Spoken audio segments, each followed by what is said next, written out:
तो हम देखेंगे अब क्या, अम्लों के उपयोग, ठीक है, कि हम एसिड को कहाँ कहाँ पर यूज़ कर सकते हैं। तो सबसे पहले जो सल्फ्यूरिक अम्ल का उपयोग उर्वरक जैसे ammonium sulphate, super sulphate, car battery में बैटरी अम्ल के रूप में तथा अग्निशामक यंत्र में किया जाता है, ठीक है। तो यहाँ पर क्या बोल रहा है, जो हमारा सल्फ्यूरिक अम्ल है H2SO4 है, वो हम कहाँ कहाँ पर यूज़ करते हैं, अमोनियम सल्फेट उर्वरक है ना, जो हम खेती में डालते हैं मिट्टी को क्या करने के लिए, उपजाऊ बनाने के लिए, उसमें हम अमोनियम सल्फेट, सुपर सल्फेट इसके लिए यूज़ करते हैं। और कहाँ पर यूज़ करते हैं, कार की बैटरी में बैटरी जो अम्ल रहता है उसके रूप में हम उसको यूज़ करते हैं। और जो मोस्ट इम्पॉर्टेंट चीज़ है जिसके बारे में हम थोड़ा आगे पढ़ेंगे वो है आपका अग्निशामक यंत्र में यूज़ करते हैं। सेकंड क्या है आपका, हाइड्रोक्लोरिक अम्ल का उपयोग नमक के शुद्धिकरण में, चीनी मिट्टी के बर्तन या टाइल्स की सफाई करने में होता है, ठीक है। तो यहाँ पर क्या बोल रहा है, जो आपका हाइड्रोक्लोरिक अम्ल है वो कहाँ पर यूज़ होता है, आपका नमक के शुद्धिकरण में। किसकी, नमक की शुद्धिकरण में, या तो फिर आपका चीनी हो गया, चीनी मिट्टी हो गया कि बर्तन को या फिर टाइल्स को साफ करने में आपका क्या होता है, हाइड्रोक्लोरिक एसिड यूज़ होता है। फिर तीसरा क्या है आपका, नाइट्रिक, जो नाइट्रिक अम्ल है HNO3 है, वो कहाँ पर यूज़ होता है, उर्वरक में यूज़ होगा, जैसे अमोनियम नाइट्रेट बनाने में। और कहाँ पर होता है, सुनार, सोने, चांदी के गहनों की सफाई करने में करते हैं, ठीक है, किसमें, गहनों की सफाई करने में उसको यूज़ करते हैं। तो हम देख सकते हैं हमने 3 ठो क्या पढ़ा था, एसिड पढ़ा था H2SO4, HCl और HNO3, ये तीनों क्या होते हैं, अलग अलग जगह में अलग अलग उपयोग में आते हैं। आई होप कि आपको ये पूरी तरह से क्लियर है। चलिए नेक्स्ट देखते हैं, ठीक है। अब हम किसके बारे में पढ़ेंगे, अग्निशामक यंत्र के बारे में पढ़ेंगे, जिसको हम क्या बोलते हैं, फायर एक्सटिंग्विशर बोलते हैं। तो आप यहाँ पर देख सकते हैं कि वो क्या है, कुछ इस प्रकार से दिखता है, ठीक है। तो हम क्या करेंगे, एक सिलेंडर रहता है, सिलेंडर बेलनाकार का रहता है, जिसमें क्या रहता है, सोडियम बाइकार्बोनेट रहता है। क्या रहेगा आपका, सोडियम बाइकार्बोनेट रहता है, ठीक है। अब उसमें क्या रहता है, उसके अंदर क्या रहेगा, एक और पतला सा ट्यूब रहेगा कांच का, ठीक है, जिसमें हम क्या रखते हैं, सल्फ्यूरिक अम्ल रखते हैं। क्या रखते हैं, सल्फ्यूरिक अम्ल रखते हैं। एक क्या रहता है, घुड़ी रहता है। क्या रहेगा आपका, घुड़ी रहेगा, ठीक है। जब इसी घुड़ी को आप क्या करोगे, जोर से कठोर परत पे कहीं पर मारते हैं तो ये क्या रहता है, ये कांच का बना रहता है, ये क्या हो जाता है, टूट जाता है। और टूटने, ये क्या हो जाएगा, ये टूट जाएगा आपका कांच का बना हुआ। और वो क्या करेगा, सल्फ्यूरिक एसिड और सोडियम बाइकार्बोनेट आपस में क्या करेंगे, क्रिया करेंगे, और फिर आपका क्या बनाएंगे, कार्बन डाइऑक्साइड बनाएंगे, जो क्या होता है, आपके आग को बुझाने का काम करते हैं, ठीक है। आपको क्या करना है, सिर्फ जोर से मारना है, मारने से क्या हो जाएगा, घुड़ी टूटेगा, आपस में रिएक्शन होगा, कार्बन डाइऑक्साइड रिलीज होगा। फॉर एग्जांपल हम देख सकते हैं यहाँ पर क्या लिखा है, सोडियम बाइकार्बोनेट है, उसमें किससे रिएक्शन कर रहा है, आपका सल्फ्यूरिक एसिड से रिएक्शन कर रहा है। तो क्या बनाएगा आपका, सोडियम सल्फेट बनाएगा, ठीक है। आपका पानी बनाता है, और क्या बनाता है, कार्बन डाइऑक्साइड बनाता है। और यही कार्बन डाइऑक्साइड आपका क्या करता है, उसको आग को बुझाने में काम करता है। इसलिए हम इसको किस में यूज़ करते हैं, अग्निशामक यंत्र में। आई होप कि आपको ये भी टॉपिक अच्छे से क्लियर हो गया होगा। चलिए नेक्स्ट देखते हैं, ठीक है। तो नेक्स्ट में आप क्या है, कुछ प्रश्न है जिसके आपको उत्तर देने हैं। तो यहाँ पर क्या लिखा है, किन्हीं 3 प्राकृतिक एवं 3 खनिज अम्लों के नाम लिखिए, ठीक है। तो यहाँ पर क्या है, प्राकृतिक में हमने क्या देखा था, साइट्रिक एसिड, ठीक है, malic acid and acetic acid. तो ये कुछ 3 आपके क्या है, जो प्राकृतिक से मिलेंगे। अगर हम खनिज की बात कर रहे हैं तो क्या हो जाएगा, हाइड्रोक्लोरिक एसिड, सल्फ्यूरिक एसिड, और क्या हो जाएगा आपका, नाइट्रिक एसिड। आई होप कि आपको ये प्रश्न के उत्तर आ गए होंगे। फिर आता है सांद्र व तनु अम्ल से आप क्या समझते हैं। हमने देखा था कि अगर अम्ल में हम ज़्यादा पानी डालेंगे तो वो क्या हो जाएगा, तनु कहलाएगा, ठीक है। ज़्यादा पानी डालेंगे तो तनु, अगर कम पानी डालेंगे तो सांद्र, ठीक है। तीसरा क्या है, अम्लों का भंडारण धातु के पात्र में क्यों नहीं किया जाता है, क्योंकि धातु क्या करेगा, अम्ल से क्या करेगा, रिएक्शन करा देगा, नीला एक परत बना देगा, जो हमारे स्वास्थ्य के लिए काफ़ी हानिकारक होता है। इसलिए हम उसको स्टोर करके नहीं रखते हैं। क्लियर। तीन परख नलियों में अम्लीय, क्षारीय और उदासीन विलयन दिए गए हैं। यदि आपको लाल लिटमस दिया जाए तब आप अम्लीय, क्षारीय और उदासीन विलयन की पहचान कैसे करेंगे? ठीक है, तो सिंपल सा बात है, हमको 3 दे दिया गया है, हमको क्या दे दिया गया है, कौन सा लिटमस दिया हुआ है, सिर्फ लाल कलर का दिया हुआ है। हमको पता है कि जो लाल है अगर वो नीला कलर में हो जाता है तो वो कैसा है आपका, क्षारक है। ठीक है, अगर वो क्या है आपका लाल लाल रहेगा, कुछ चेंज नहीं होगा, तो वो कैसा रहेगा आपका, अम्ल रहेगा। ठीक है, अगर वो क्या रहेगा, रंगहीन हो जाएगा। कैसा रहेगा, रंगहीन। अगर लाल क्या रहेगा आपका, रंगहीन हो जाएगा, तो वो कैसा हो जाएगा आपका, उदासीन होगा। ठीक है, तो यहाँ पर हम देख सकते हैं कि आपका क्या रहेगा, अगर हम इसमें डाल रहे हैं अम्लीय में तो वो कैसा रहेगा आपका, लाल ही रहेगा। अगर हम क्षारीय में डाल रहे हैं तो वो कैसा हो जाएगा, नीला हो जाएगा। उदासीन में वो कैसा हो जाएगा आपका, रंगहीन हो जाएगा, जिससे आपको पता चल जाएगा कि हाँ ये कैसा है आपका। आप इस सूचक के हेल्प से आप एसिड, बेस और सॉल्ट को पहचान सकते हैं। आई होप कि आपको ये प्रश्न के उत्तर अच्छे से समझ आ गए होंगे और ये अच्छी तरह से आपको क्लियर है। चलिए नेक्स्ट देखते हैं। ठीक है, तो अब हम क्या पढ़ेंगे, क्षारक के बारे में पढ़ेंगे। क्षारक, ठीक है, जिसको हम क्या बोलते हैं, एल्कलीज। अब यहाँ पर 2 वर्ड जो मैंने बार बार रिपीट किया है, एक होता है आपका क्षारक और दूसरा होता है आपका क्षार, है ना। तो यहाँ पर क्या होता है, हमने क्षारक का परिभाषा क्या देखा था, जिसको हम छुएंगे और वो क्या हो जाएगा, चिकना रहेगा, तो वो क्या कहलाता है, क्षारक कहलाता है। या तो फिर हम टेस्ट करेंगे और कड़वा रहेगा तो वो क्या कहलाता है, क्षारक कहलाता है ना। तो यहाँ पर क्या होता है, क्षारक को जब आप क्या करोगे, पानी में मिलाओगे तो बहुत सारे ऐसे क्षारक होते हैं जो पानी में विलय नहीं होते हैं। ठीक है, और जो विलय हो जाते हैं उसको हम क्या कहते हैं, क्षार।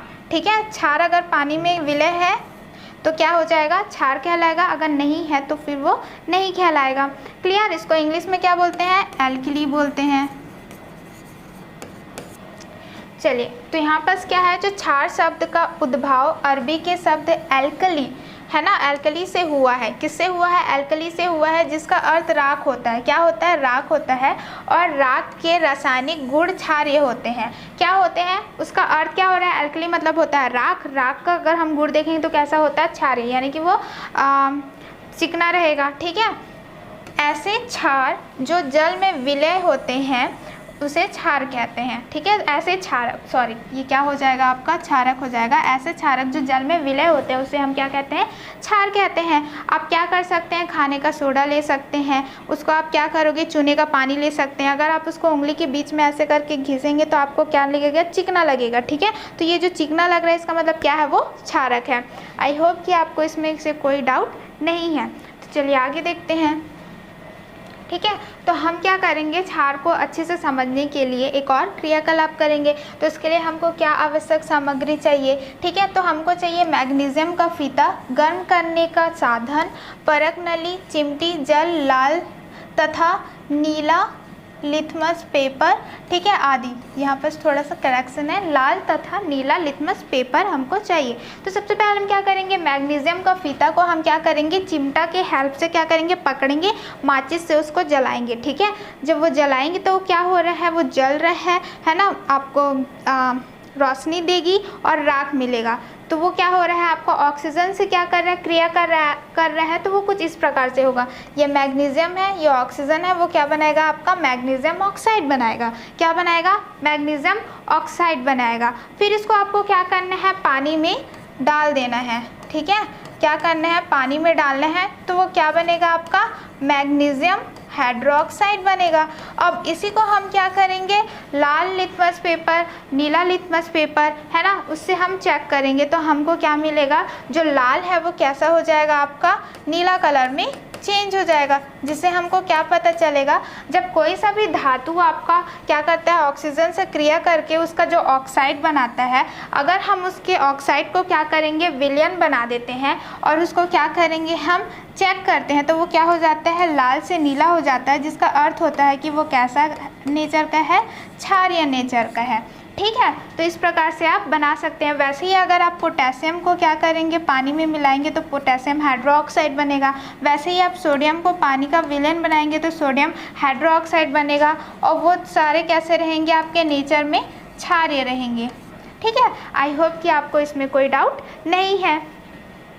तो और क्या बोला है, स्पर्श करने से क्षार चिकने लगते हैं तथा लाल लिटमस को नीला करते हैं। जैसे हमने पहले ही पढ़ा है कि उसको छुओगे तो आप कैसे लगेगा, चिकना लगेगा, और वो क्या रहेगा, लाल लिटमस को नीला कर देता है। धातुओं के ऑक्साइड क्षारीय होते हैं और उसके ऑक्साइड कैसे रहते हैं, क्षारीय होते हैं। सभी क्षारीय पदार्थ जल में विलय नहीं होते। ज़रूरी नहीं कि आपके जितने भी क्षारीय पदार्थ हैं वो क्या हो जाए, सारे जल में विलय हो जाए। ठीक है, क्लियर। चलिए नेक्स्ट देखते हैं।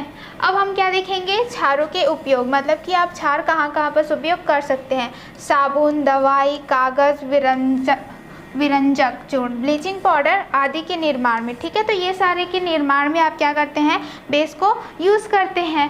ठीक है, भूमि और पानी की अम्लीयता को कम करने में। ठीक है, किसको करने, अम्लीयता को, जो क्या करेंगे, जैसे मैंने पहले भी बताया था कि आप क्या करोगे, क्षार है ज़्यादा, अम्ल है ज़्यादा, उसमें क्षार डालोगे तो वो क्या हो जाता है, उदासीन हो जाता है। तो उसको कम करने के लिए आप क्या कर सकते हैं, क्षार का यूज़ कर सकते हैं। तो इस प्रकार से हम देख सकते हैं कि कैसे हम बेस का यूज़ कर पाएंगे। नेक्स्ट देखते हैं। अब हम क्या करेंगे, एक क्रियाकलाप करेंगे। ठीक है, जिसमें हम क्या करेंगे, किसको पढ़ने के लिए हम क्रियाकलाप कर रहे हैं, उदासीनीकरण। जैसे कि आपने उदासीन पढ़ा हुआ था, उदासीन पदार्थ पढ़ा हुआ था। अब हम देखेंगे कि आखिर में उदासीनीकरण होता क्या है। तो इसके लिए हमको क्या करना है, एक क्रियाकलाप करना है, और उसके लिए आवश्यक सामग्री क्या रहेगी वो देखते हैं। ठीक है, तो परख नली चाहिए हमको, सोडियम हाइड्रोक्साइड चाहिए, और हाइड्रोक्लोरिक एसिड चाहिए, फिनोप्थैलिन चाहिए, और ड्रॉपर चाहिए। ठीक है, तो कुछ इस प्रकार का हम क्या करेंगे, सेटअप करेंगे। यहाँ पर आप देख सकते हैं हमको क्या करना है, यहाँ पर सोडियम हाइड्रोक्साइड क्या लेना है, सोडियम हाइड्रोक्साइड लेना है, और क्या लेना है, हाइड्रोक्लोरिक एसिड लेना है। हम जानते हैं कि क्या है, ये क्षार है, ये क्या है, आपका अम्ल है। ठीक है, तो हम क्या करेंगे, एक क्या बोलते हैं, परख नली ले लेंगे। ये आपका कॉनिकल फ्लैक्स है, लेकिन आप क्या ले सकते हैं, परख नली भी ले सकते हैं। उसमें हम क्या करेंगे, HCl ले लेंगे। ठीक है, ये क्या है, आपका अम्ल है, हम अम्ल ले लेंगे। कितना लेंगे, 20 ड्रॉप। ठीक है, कितना ले लेंगे, 20 ड्रॉप्स हम क्या ले लेंगे, 20 बूंद हम क्या ले लेंगे, HCl ले लेंगे। और फिर हम क्या करेंगे, ड्रॉप वाइज क्या करते जाएंगे, हम इसमें NaOH डालते जाएंगे। ठीक है, क्या डालते जाएंगे, NaOH डालते जाएंगे। इससे पहले क्या लिया हमने, HCl लिया है, प्लस हम क्या डालेंगे, फिनोप्थैलिन भी डालेंगे। हमने क्या देखा था, फिनोप्थैलिन क्या है, आपका एक सूचक है। ठीक है, तो इसमें क्या डाल देंगे, हम एक सूचक डाल देंगे, और फिर क्या करेंगे, ड्रॉप वाइज बूंद बूंद करके हम क्या डालते रहेंगे, इसमें क्षार डालते रहेंगे। ठीक है, तो जैसे ही आप देखेंगे कि आपका क्या रहेगा, 20 बूंद अगर आप क्या डालोगे, NaOH डाल लोगे, और जैसे ही आपका 21वां बूंद आप क्या डालोगे, 21 ड्रॉप अगर क्या हो रहा है, आपका NaOH डल रहा है, तो वो कैसा हो जाएगा, आपका गुलाबी कलर का हो जाएगा। कैसा होगा, आपका गुलाबी कलर का हो जाएगा। गुलाबी कलर क्यों होता है, क्योंकि हमको पता है कि जब आप फिनोप्थैलिन से, है ना, फिनोप्थैलिन से क्या करते हैं, फिनोप्थैलिन जब क्या रहता है, अम्ल से क्या करेगा, रिएक्शन करता है, तो वो क्या रहता है, रंगहीन रहता है। जैसे पहले था वो कैसा रहेगा, वैसा ही रहेगा। लेकिन जैसे ही फिनोप्थैलिन में क्या होता है, क्षार से क्रिया करती है, तो वो क्या हो जाता है, आपका गुलाबी कलर का हो जाता है। तो इससे हमको क्या पता चल रहा है कि क्या कर रहा था, एक एक ड्रॉप, है ना, एक ड्रॉप HCl, एक ड्रॉप आपका क्या बोलते हैं, NaOH। ठीक है, फिर से एक ड्रॉप ऐसे करके एक एक, जो आपका 20 बूंद क्या है, NaOH, और 20 बूंद आपका क्या है, HCl, दोनों रिएक्ट कर लिए। लेकिन जैसे ही आपने एक बूंद क्या किया है, NaOH ज़्यादा डाला, तो वो कैसा हो गया, वो उससे रिएक्ट कर लिया फिनोप्थैलिन से, है ना, इंडिकेटर से, सूचक से, और कैसा कलर हो गया, आपका गुलाबी कलर हो गया। ठीक है, आई होप कि आपको ये क्रिया कलर समझ में आ गया होगा। देखिए कि उसका और एक्सप्लेनेशन क्या है। ठीक है, विलयन क्षारीय होने पर गुलाबी और अम्लीय होने पर रंगहीन हो जाता है। ठीक है, तो इसमें क्या बोला गया है कि आपका जो विलयन क्षारीय होता है तो वो कैसा हो जाएगा, गुलाबी हो जाता है, और अम्लीय रहता है तो कैसा हो जाता है आपका, रंगीन हो जाता है। जैसे मैंने अभी जस्ट आपको बताया, अम्ल मिलाए जाने पर क्षार के क्षारीय गुण समाप्त हो जाते हैं। ठीक है, जैसे ही आपने क्या देखा है कि आप क्या करते हो, जो अम्ल है उसको मिलाओगे तो क्षार के क्षारीय गुण क्या हो जाएंगे, एक दोनों से रिएक्शन करवा के वो समाप्त हो जाते हैं, तथा क्षार का विलयन मिलाए जाने वह अम्लीय गुण समाप्त कर देता है। तो यहाँ पर क्या बोल रहा है, और जब क्षार का विलयन आप मिलाए जा रहे हो तो वह क्या हो जाएगा, आपके अम्लीय गुण को क्या कर रहा है, हटाते जा रहा है। इस प्रकार वे एक दूसरे के प्रभाव को उदासीन कर देते हैं। तो ये क्या कर रहा है, जब आप क्षार को क्या बोलते हैं, अम्ल में क्षार को मिला रहे हो तो वो अम्लीयता को कम कर रहा है। वैसे ही आप क्या कर रहे हो, अम्ल में क्षार को मिला रहे हो तो वो अम्ल का क्या कर रहा है, अम्लीयता को कम कर रहा है। तो इस प्रकार से एक दूसरे को वो क्या करते हैं, एक दूसरे के प्रभाव को कम करके क्या करते हैं, उदासीन कर देते हैं। ठीक है, अम्ल और क्षार की परस्पर क्रिया को उदासीनीकरण कहते हैं, और इसी क्रिया को हम क्या कहते हैं, उदासीनीकरण कहते हैं। आई होप कि आपको समझ आ गया होगा कि उदासीनीकरण क्या है। ठीक है, इसको हम ऐसे भी देख सकते हैं, ये क्या है आपका HCl है, हाइड्रोक्लोरिक एसिड है, आपका क्या है ये NaOH है ना, ये क्या है आपका अम्ल है, ये क्या है आपका क्षार है। तो दोनों को मिला के आप क्या बनेगा, ठीक है, ये इससे रिएक्ट करेगा, ये इससे रिएक्ट करेगा, और क्या बनाएगा आपका NaCl। ठीक है, ये क्या बनता है आपका सोडियम क्लोराइड बनता है। ठीक है, और क्या बनाता है आपका पानी बनाता है। ठीक है, कुछ इस प्रकार से। चलिए आगे देखते हैं इसको। उदासीनीकरण के अनेक उदाहरण हम दैनिक जीवन में देखते हैं। ठीक है, जो उदासीनीकरण है वो हमारे जीवन में आता ही रहता है। देखते हैं कि कैसे कैसे हमारे दैनिक जीवन में उपयोग में आता है। चींटी के काटने पर होने वाली तेज जलन एक प्रकार के अम्ल के कारण होती है। ठीक है, तो चींटी जब हमको काटती है, लाल चींटी, तो हमको क्या होता है, जलन का अनुभव होता है। तो वो क्यों होता है, क्योंकि हमारे अंदर क्या डलता है, एक एसिड। हम जब वो काटती हैं तो एसिड हमारे अंदर छोड़ देती हैं।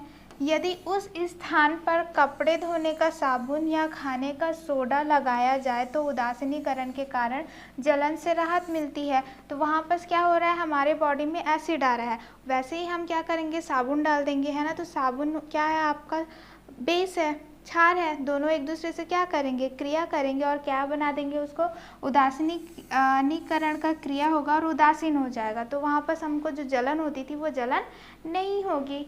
क्लियर। चलिए नेक्स्ट देखते हैं। यहाँ पर है, और पौधों की अच्छी वृद्धि के लिए भूमि का उदासीन होना आवश्यक है। अगर हमको क्या चाहिए, पौधे अच्छे से उगाने हैं तो हमको क्या चाहिए, वो ज़्यादा न क्षारीय हो न ज़्यादा अम्लीय हो, हमको ऐसा चाहिए, है ना। किंतु भूमि के अम्लीय होने पर बुझा चूना डालकर उसे उदासीन किया जाता है। अगर क्या है, मिट्टी पे क्या है आपका अम्लीय है तो उसमें क्या कर देते हैं, चूना डाल देते हैं, और वो क्या हो जाता है आपका, फिर से उदासीन हो जाता है। ठीक है। यदि मृदा क्षारीय हो तो उसमें जैव पदार्थ मिलाए जाते हैं। ठीक है, अगर क्या है आपका ज़्यादा एसिड है, अम्लीय है, तो उसमें क्या करते हैं, भूजा चूना डाल देते हैं, उदासीन करते हैं। अगर वो क्षारीय ज़्यादा है तो हम क्या डाल देते हैं, जैव पदार्थ उसमें मिला देते हैं, और उसको क्या कर देते हैं, उदासीन कर देते हैं। जैव पदार्थ मृदा से में मुक्त कर उसकी प्रकृति को उदासीन कर देती है। ठीक है, इस प्रकार से हम क्या कर सकते हैं, पौधे के अच्छे उगने के लिए हम क्या करते हैं, इस प्रकार से अम्लीय जब है तो उसमें क्षार डाल के उसको उदासीन करते हैं। अगर ज़्यादा क्षारीय है तो हम क्या, जैव पदार्थ डाल के उसको क्या कर देते हैं, उदासीन कर देते हैं, जिससे पौधे अच्छे से उग पाएँ। आई होप कि आपको ये भी टॉपिक अच्छे से क्लियर है। चलिए नेक्स्ट देखते हैं। ठीक है, अब हम देखेंगे क्या, अम्लीयता। ठीक है, जिसको एसिडिटी। आप देखे होंगे कि बहुत बार ऐसा होता है कि आपको ढकार आते हैं, है ना, अपचन होता है। तो वो किस कारण होता है, क्योंकि हमारे बॉडी में क्या रहता है, हाइड्रोक्लोरिक एसिड, जो हमारा स्टमक है, ठीक है, हमारे स्टमक में कौन सा एसिड रिलीज होता है, HCl। ठीक है, अगर ये कम होता है HCl तो वो अगर सीक्रेट कम हो रहा है HCl तो हमारे बॉडी में क्या हो जाता है, अपचन हो जाता है। अगर ज़्यादा सीक्रेट कर रहा है तो क्या हो जाता है, एसिडिटी, एसिड ज़्यादा हो जाता है, जिससे हमको क्या होती है, जलन होती है। तो ऐसे जलन में हम क्या करते हैं, बेस का यूज़ करते हैं, जैसे कि मिल्क ऑफ मैग्नीशिया हो गया।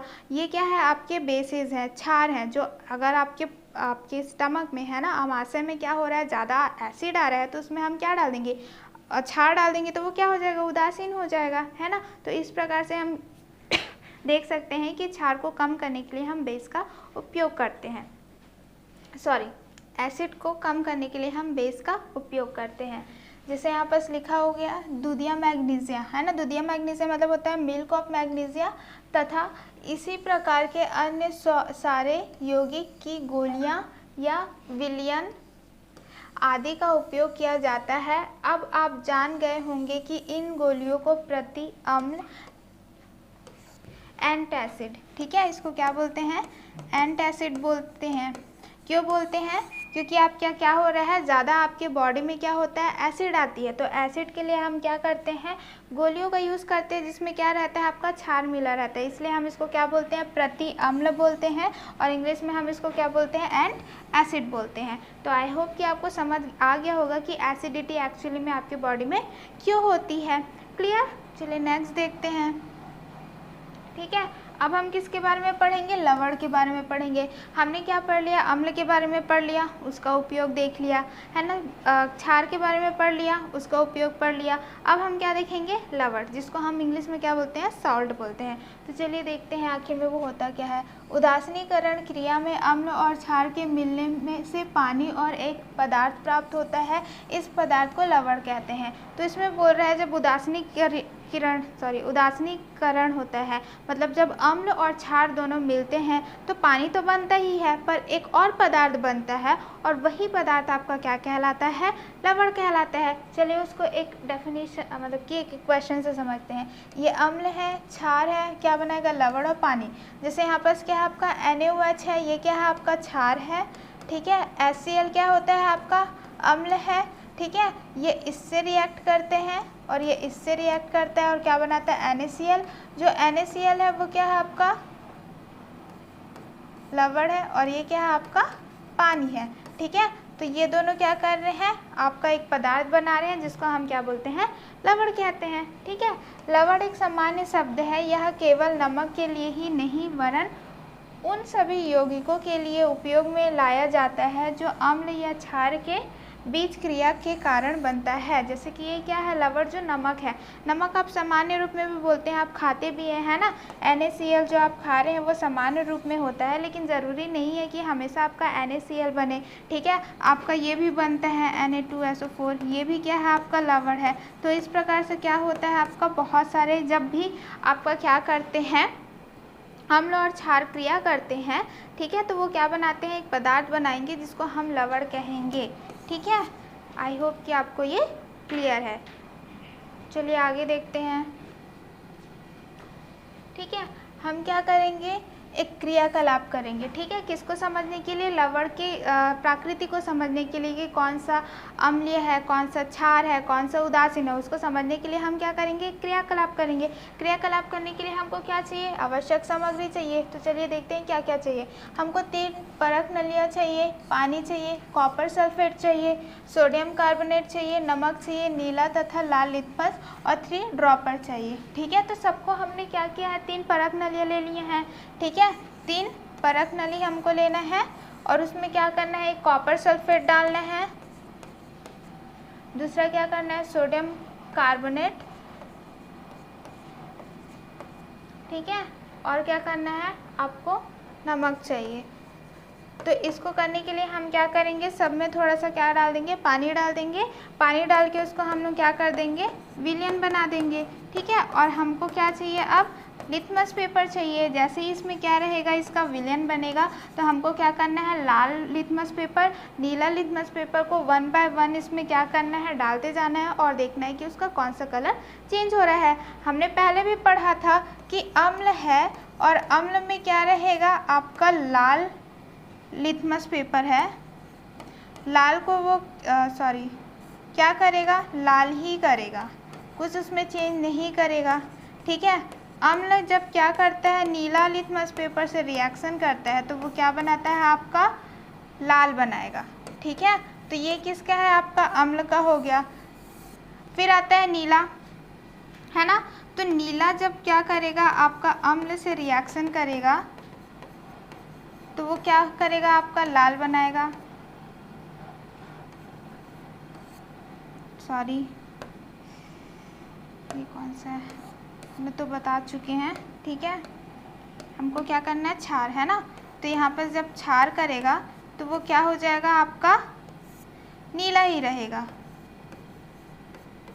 ठीक है, जब नीला को हम क्या करेंगे, लाल से, लाल लिटमस पेपर से करेंगे तो वो क्या हो जाएगा, आपका क्षार को लाल से करेंगे तो क्या हो जाएगा, आपका नीला हो जाएगा। ठीक है, तो इस प्रकार से क्या होता है, आपका क्षार आप पहचान सकते हैं कि क्या बोलते हैं, कैसा रहेगा, और अम्ल पहचान सकते हैं। अगर जो उदासीन है, क्या रहेगा, उदासीन रहेगा, उसमें कुछ भी आपका कलर परिवर्तन नहीं रहता है, जैसा है वो वैसा ही रहता है। ठीक है, कलरलेस रहता है, रंगहीन रहता है। कैसा रहेगा, आपका रंगहीन रहेगा। ठीक है, वो सिर्फ किससे रिएक्शन करता है, आपका अम्ल से करेगा, और आपका किससे करेगा, क्षार से करेगा। क्लियर, तो चलिए देखते हैं। यहाँ पर एक सारणी दी हुई है जिसमें हमको देखना है कि कौन सा आपका जो लवण है वो आपका अम्ल है और कौन सा आपका क्या है, क्षार है। तो यहाँ पर क्या दिया हुआ है, कॉपर सल्फेट दिया हुआ है, तो वो नीले लिटमस पेपर का प्रभाव को क्या करेगा, लाल कर देगा। ठीक है, क्या कर देगा, आपका लाल कर देगा। लाल लिटमस पेपर का प्रभाव वो लाल ही रखेगा, उसमें कुछ चेंज नहीं होगा।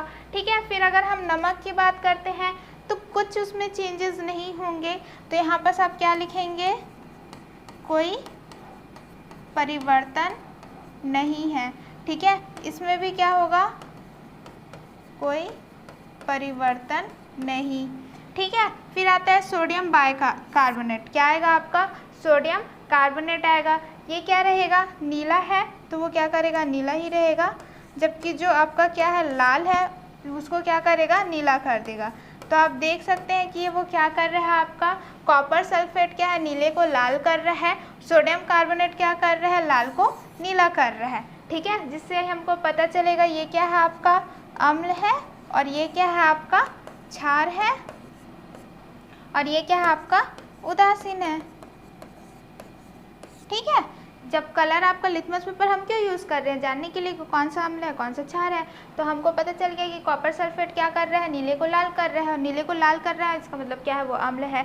सोडियम कार्बोनेट क्या कर रहा है, आपका लाल को नीला कर रहा है, इसका मतलब क्या है, वो क्षार है।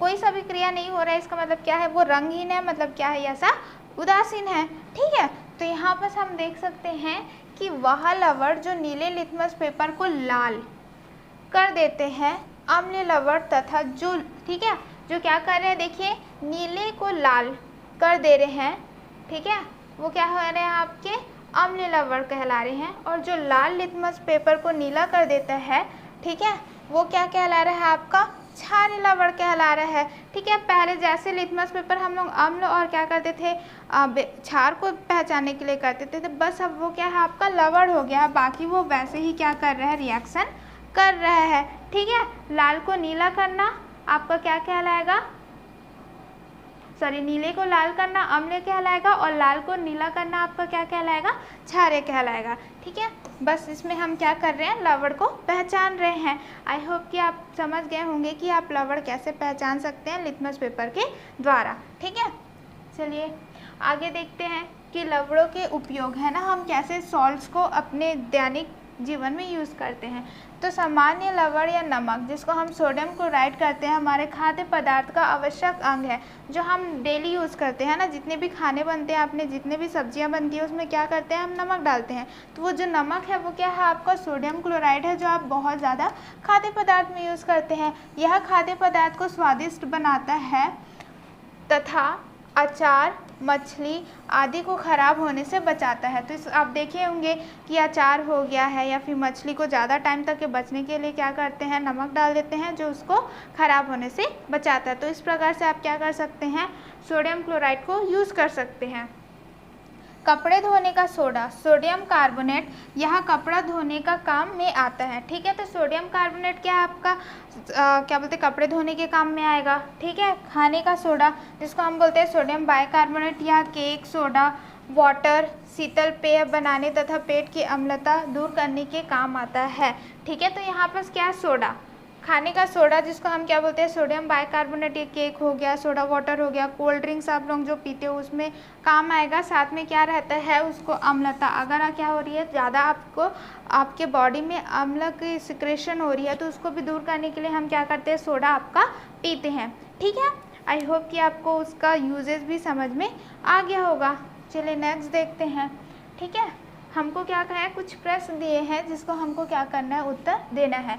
उदासीनीकरण किसे कहते हैं, इसका एक उदाहरण दीजिए। तो क्या रहेगा, जब अम्ल और क्या करते हैं, आपका क्षार क्रिया करते हैं तो एक पदार्थ बनता है और एक क्या होता है, आपका पानी बनता है। जो पदार्थ है वो क्या है, आपका लवण है। इसका मतलब ये है कि आपका एक मॉलिक्यूल क्षार का एक मॉलिक्यूल किससे, अम्ल से रिएक्शन करते हैं और क्या बनाते हैं, लवण और पानी बनाते हैं। उसी को हम क्या कहते हैं, उदासीनीकरण कहते हैं।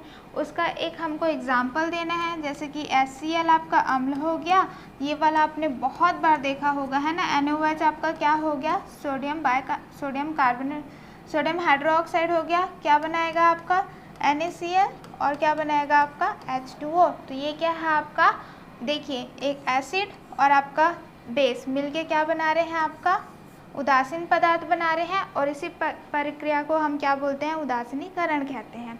आई होप कि आपको ये क्लियर है। लवणों के विभिन्न प्रकार उदाहरण सहित लिखिए। ठीक है, हमको क्या करना है, लवणों के विभिन्न प्रकार लिखने हैं। जैसे कि आपके बॉडी में क्या रहते हैं, अनेक प्रकार के लवण आपको मिलते हैं। जैसे कि हो गया आपका क्या, पोटेशियम क्लोराइड हो गया, सोडियम क्लोराइड हो गया, कैल्शियम हो गया, पोटेशियम हो गया है ना, आयरन हो गया, आयोडाइड हो गया, सल्फेट हो गया, फॉस्फेट हो गया, बाइकार्बोनेट हो गया। ये सारे क्या हैं, आपके बॉडी में प्रेजेंट रहते हैं। तो कभी भी क्या होता है, जब आपको पसीना निकलता है तो पसीने के साथ क्या हो जाता है, आपके जो ये लवण है वो भी साथ में निकल जाते हैं। कभी कभी ऐसा होता है कि पेचिस हो गया या अतिसार हो गया, उसके साथ भी क्या होता है, ये जो लवण है वो भी क्या हो जाते हैं, निकल जाते हैं, जिसको हम लोग क्या बोलते हैं, निर्जलीकरण बोलते हैं। मतलब कि जो पानी है वो आपके बॉडी से निकल गया है, तो आपको पानी की कमी हो गई है। तो पानी को कमी से बचाने के लिए क्या करते हैं, थोड़ा सा नमक, थोड़ा सा शक्कर पानी को हम क्या करते हैं, पीते हैं, है ना, जिससे हमको जो खो गए हैं लवण है ना, पसीने से या फिर आपका पेचिस अतिसार से, वो वापस से क्या हो जाता है, बॉडी में आ जाता है। उसी को हम लोग क्या बोलते हैं, पूर्ण जल योजन बोलते हैं। ठीक, तो इसमें हमको क्या बोला गया है, विभिन्न लवणों के नाम बोला है। ठीक है, तो यहाँ पर क्या हो सकता है आपका, कैल्शियम, फॉस्फेट, सल्फेट, ठीक है, पोटेशियम क्लोराइड, ठीक है, sodium chloride, bicarbonate, iron, iodide etcetera. ठीक है, ये मोस्टली आपको क्या करने को मिलेंगे, आपके बॉडी में आपको मिल जाएंगे। आई होप कि आपको ये भी प्रश्न अच्छे से समझ में आ गया होगा। ठीक है, चलिए नेक्स्ट देखते हैं। हमने अब यहाँ पर क्या हो गया, आपका ये जो चैप्टर है अम्ल, क्षार और लवण, ये पूरी तरह से कंप्लीट हो गया। तो लास्ट में हम देखते हैं एक छोटा सा रिकेप कि हमने आखिर इस में क्या क्या सीखा है। ठीक है, तो सबसे पहले हमने क्या देखा, अम्ल स्वाद में खट्टे होते हैं। सबसे शुरू ही क्या हमने देखा था कि अम्ल को जो अब हम पहचानते थे तो कैसे पहचानते थे कि वो स्वाद में कैसे रहते हैं, खट्टे रहते हैं। ठीक है, अम्ल नीले लिटमस पेपर को लाल कर देते हैं। जो अम्ल क्या रहते हैं, नीले लिटमस पेपर को लाल में कर देते हैं। लाल मतलब खतरा, तो खतरे से हम समझ सकते हैं कि वो कैसा है, आपका एसिड है, डेंजर है ना। फिर आता है अम्ल को प्राकृतिक अम्ल और खनिज अम्ल के रूप में वर्गीकृत किया जाता है। हमने देखा था प्रकृति में क्या होते हैं, citric acid, malic acid, acetic acid, lactic acid, ये सारे क्या हैं आपके प्राकृतिक जो हमको खानों में मिल जाते हैं, है ना। कुछ खनिज जो हमको क्या मिलते हैं, भूमि से मिल जाते हैं, जैसे हाइड्रोक्लोरिक एसिड हो गया, आपका सल्फ्यूरिक एसिड हो गया, नाइट्रिक एसिड हो गया, ये सारे किस में आते हैं, खनिज, जिसको इंग्लिश में हम क्या बोलते हैं, मिनरल, है ना, इसमें आ जाते हैं। क्षार लाल लिटमस को नीला कर देता है, और जो क्षार है वो क्या करेगा, लाल को नीला कर देगा। तो वो कैसा है आपका क्षार है, समझ जाना। क्षार स्पर्श करने पर चिकने लगते हैं, कैसे आप उसको स्पर्श करोगे तो कैसे लगेगा, चिकना लगेगा, ठीक है। अम्ल एवं क्षार के मध्य अभिक्रिया द्वारा लवण बनते हैं। हमने देखा था क्या, उदासीनीकरण, कि हम क्या करें, क्षार और क्या करें, अम्ल को मिला रहे हैं तो हमको क्या मिलता है, लवण मिलता है, ठीक है। लवणों को अम्लीय, क्षारीय एवं उदासीन वर्ग में बांटा जाता है। और किस में बांट देते हैं हम, अम्लीय भी हो सकते हैं, क्षारीय भी हो सकते हैं, उदासीन भी हो सकते हैं, ठीक है। रंगीन फूलों जैसे गुड़हल, गुलाब आदि भी सूचक की भांति कार्य करते हैं। जैसे हमने यहाँ पर क्या देखा था, गुड़हल का देखा था, ये किससे क्रिया करता है आपका, अम्ल से क्रिया करके क्या बनाता है आपका गहरा गुलाबी, जिसको हम क्या कहते हैं, मैजेंटा भी कहते हैं। और क्या कहते हैं आपका, ये क्षार से क्रिया करके क्या बनाता था आपका, हरा रंग करता था। तो इस प्रकार से हम क्या करते हैं, जो नेचुरली क्या रहते हैं, रंगीन फूल रहते हैं, उसको हम क्या कर सकते हैं, एज अ सूचक यूज़ कर सकते हैं। आई होप कि ये आपको क्लियर है, ठीक है। तो यहाँ पर हमने जो जो सीखा था उस चैप्टर में वो कंप्लीट हो गया। आप कुछ अभ्यास देखते हैं, ऑब्जेक्टिव टाइप क्वेश्चन, जिससे आपको और अच्छे से ये क्लियर होते जाएंगे, ठीक है। तो सबसे पहले क्या है, सही विकल्प चुनकर लिखना है।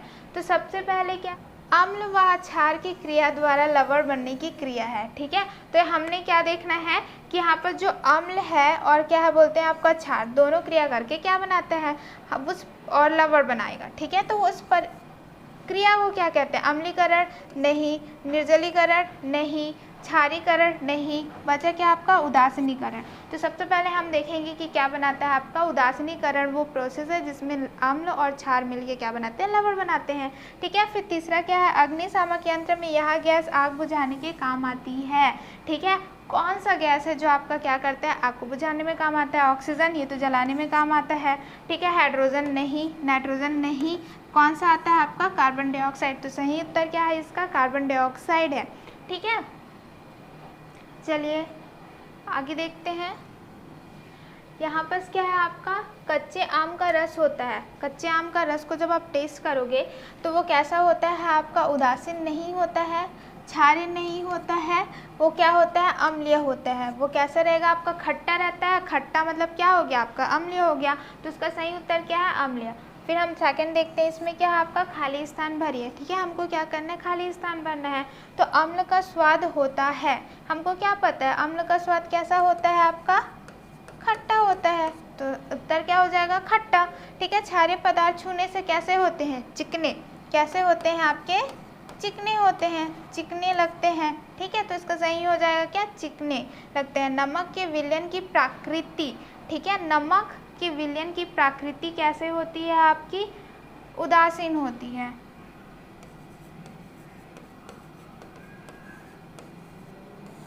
ठीक है। फिर आता है NaOH पानी में, ठीक। देखिए हमने क्या पढ़ा था, एक पढ़ा था क्षारक, एक हमने पढ़ा है क्षार, ठीक है। तो क्षारक जो क्या करते हैं, पानी में विलय हो जाते हैं, उसे हम क्या कहते हैं, क्षार। तो यहाँ पर क्या है, NaOH पानी में विलय है ना, वो क्या हो जाता है, मिल जाता है, विलय क्षार है, मतलब कि वो क्या हो जा रहा है, मिल जा रहा है, ठीक है। तो यहाँ पर क्या हो जाएगा, विलय हो जाएगा। आई होप कि आपको क्या है, ये रिक्त स्थान भी अच्छे से समझ आ गया होगा। चलिए नेक्स्ट देखते हैं, ठीक है। अब क्या, उचित संबंध स्थापित कीजिए। तो सबसे पहला क्या है, यहाँ पर नंबर डाल देते हैं। तो पहला है साबुन का विलयन। तो साबुन का विलयन कैसा होता है, क्षारीय पदार्थ होता है। चीनी का विलयन कैसा होता है, उदासीन होता है, ठीक है। आपका लिटमस पेपर क्या होता है, आपका सूचक है। आपका नींबू का रस क्या होता है, आपका अम्लीय होता है, ठीक है। ये तो बहुत ही ज़्यादा इजी था कि साबुन का विलयन क्या होता है आपका, मोस्टली क्षारीय होता है। चीनी का विलयन ना ही तो वो क्षार है ना ही वो अम्लीय है, तो क्या बच गया आपका, उदासीन। तो सही उत्तर क्या हो जाएगा, उदासीन पदार्थ हो जाएगा। लिटमस पेपर है, लिटमस पेपर हम क्या के लिए यूज़ करते हैं, सूचक के लिए, है ना। वो हमको बताता है कि कौन सा अम्लीय है कौन सा क्षारीय है, तो वो क्या है आपका सूचक हो गया। नींबू का रस की बात करते हैं तो नींबू का रस कैसे रहता है, खट्टा रहता है, तो खट्टा है मतलब कि क्या है, वो अम्लीय पदार्थ है, ठीक है। चलिए नेक्स्ट देखते हैं, तो इसमें क्या दिया हुआ है, निम्नलिखित कथनों में से सही गलत की पहचान करके तथा गलत कथनों को सही लिखना है। तो यहाँ पर हमको कुछ कथन दिए गए हैं, इसमें देखना है कि कौन सा सही है कौन सा गलत है। जो गलत है उसको हमको क्या करना है, सही करके बताना है। तो सबसे पहला क्या है आपका, नींबू का रस लाल लिटमस को नीला कर देता है। ये क्या है आपका, गलत है। गलत क्यों है, क्योंकि नींबू का रस क्या होता है आपका, अम्ल होता है। ठीक है, तो हमने क्या देखा था, लिटमस पेपर अम्ल को कैसे करते हैं, वो नीला को क्या करेगा, लाल करेगा। तो वो नीला लिटमस पेपर को क्या करेगा, लाल करेगा। तो इसका ये क्या है, सही स्टेटमेंट ये है। फिर दूसरा क्या है, क्षार स्पर्श करने पर खुरदरे लगते हैं। नहीं, जो हमने अभी जस्ट देखा था रिक्त स्थान में कि जो हम क्या करते हैं, जब क्षार को स्पर्श करते हैं तो वो खुरदरे ना होके कैसे होते हैं, चिकने होते हैं। तो इसका सही उत्तर क्या हो जाएगा, चिकना हो जाएगा। ठीक है, प्रति अम्ल का कार्य है आमाशय में अम्लीयता का बढ़ाना।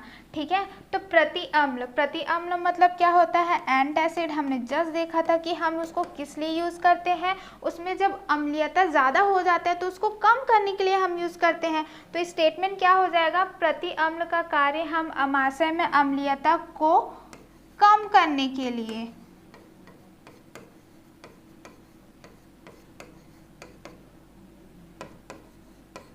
उपयोग करते हैं। ठीक है, तो कुछ इस प्रकार से उसका उत्तर हो जाएगा। फिर चौथा क्या है, बर्तनों पर कलाई लगाकर उन्हें आग से जलने से बचाया जाता है। नहीं, ठीक है, बर्तनों में हम लोग कलाई मतलब कि जिंक का या फिर टीने का कोट क्यों करते हैं, ताकि वो क्या हो जाए, उसमें जंग ना लगे। ठीक है, तो जंग से बचाने के लिए हम लोग क्या करते हैं, उसमें कोट करते हैं।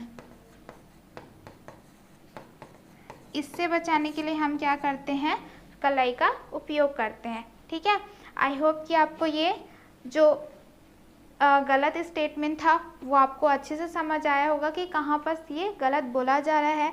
सारे अभ्यास आपको क्लियर हैं, इस चैप्टर से आपको कोई भी डाउट नहीं है। ठीक है, तो आज के लिए बस इतना ही। हम आपको मिलेंगे नेक्स्ट वीडियो में नेक्स्ट चैप्टर के साथ। धन्यवाद।